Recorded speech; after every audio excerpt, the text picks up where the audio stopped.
YouTube, what up? We back with another one. Shout out to BGS IBMOR. I know you kind of shouted me out in a video a while ago, and I just kind of ignored you. And you deserve better than that. You a master teacher, so master teacher, I need you to explain this shit to me, please. Let's go take a look. The thing about BLM, at the end of the day, it really doesn't matter, man. You know, at some point you got to go with what's moving the needle. And if BLM is moving the needle right now, you know, because white people do it all the time. If something's moving the needle, they'll hold their nose to get things done. Yeah, like, you know, we don't get along good enough to do that, BGS. You already know what it is, man. I know what it is. You That's already like know. That's like I'm reparations dad, because we can't get along. What's the needle that's being moved? Okay, let me ask you, how long have we been trying to get police reform for black people? But that's one of the main problems that I often talk about is the way it's being going about is first of all polarizing, and it's on purpose. So let me make this parallel so people can understand what I'm saying. But answer my question first. For a very long for like time. 100 years, right? So when you get an opportunity to have police reform where they're listening to you, where the white people that defended the police are getting out in rioting and protesting against them, would it not be opportunistic to actually ride this wave so you can get some stuff done? I'm glad you use the words opportunistic and riding the wave. Those were very important to what you're saying, because do you feel like those white people that are coming across the bridge from their lily white neighborhoods, do you feel like they actually have the best working in the best interest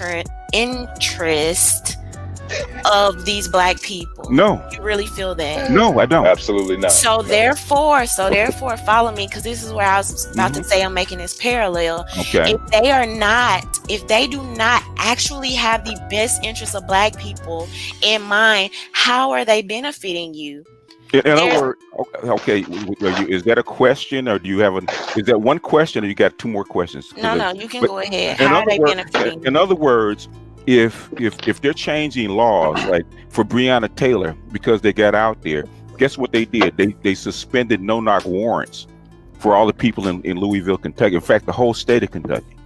In other words, they suspended what happened to Breonna Taylor can't happen anymore because they passed a law against it. Okay, when you talk about defunding the police, now they have to go in and actually take apart some of these rules that and procedures that the police were actually doing. Is that helpful to black people?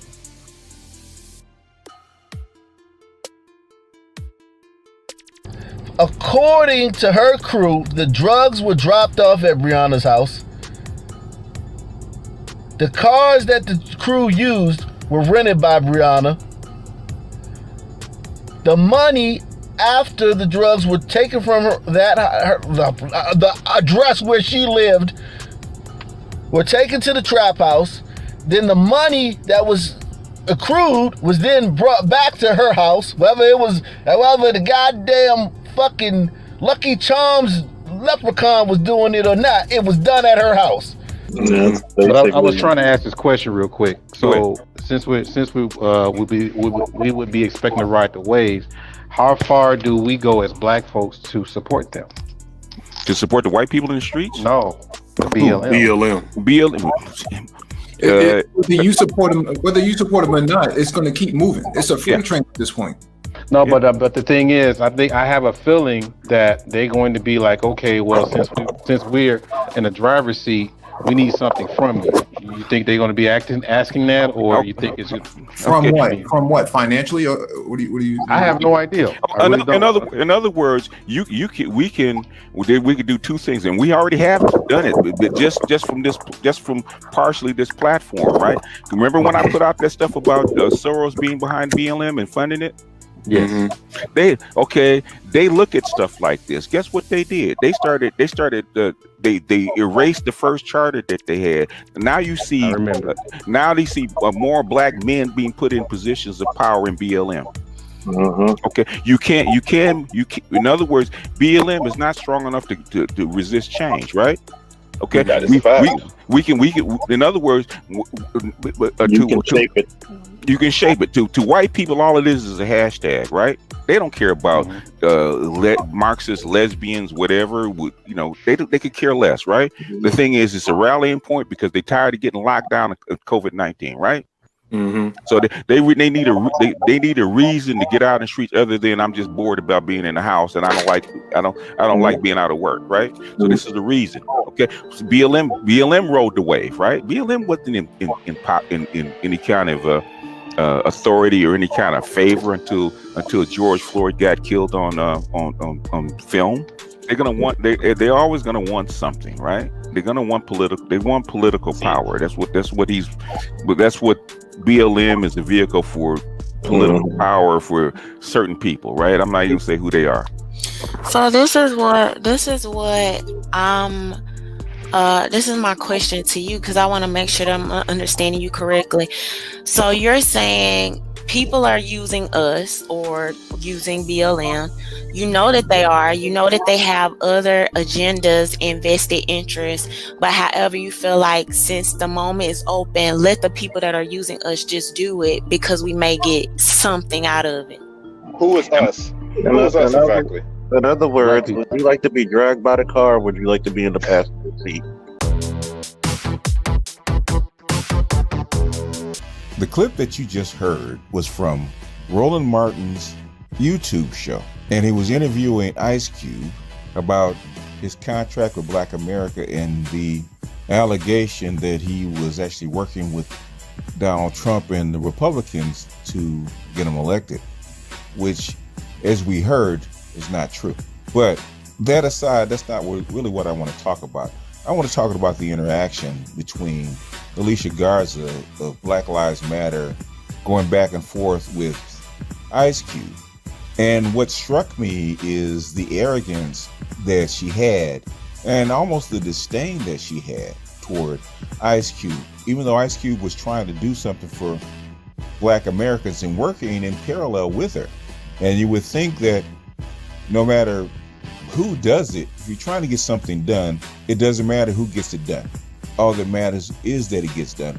And if somebody with the notoriety and the charisma and the fame, such as an entertainer like Ice Cube, who's been doing this for 30 years, that you would applaud him. But as we know about the arrogance of the gynocracy, and I'm not just talking about the everyday Black woman, I'm talking about the gynocracy, the ruling class, who we think is the ruling class, the new Black bourgeoisie that is overwhelmingly female now, pushing their agenda, pushing their power, and trying to lock Black men out. And you can see the look on her face, the snide look on her face, like she was better than Ice Cube. And I'm sure Ice Cube picked up on it. And I'm sure if it was another venue, there would have been a few street words that came out of his mouth. And I'm sure if it was back in the day, there probably been more than just a few street words come out of his mouth. There might have been, shall we say, a gentleman's backhand. It was good. So first off, fair use, purpose of critique, rebuttal, or whatever. But I want to just get right to the heart of the matter. I don't understand how somebody who knows so much about like the male-female dynamics, and you brought so much information to the table, and you would still tell Black men that we need to trust a group like BLM.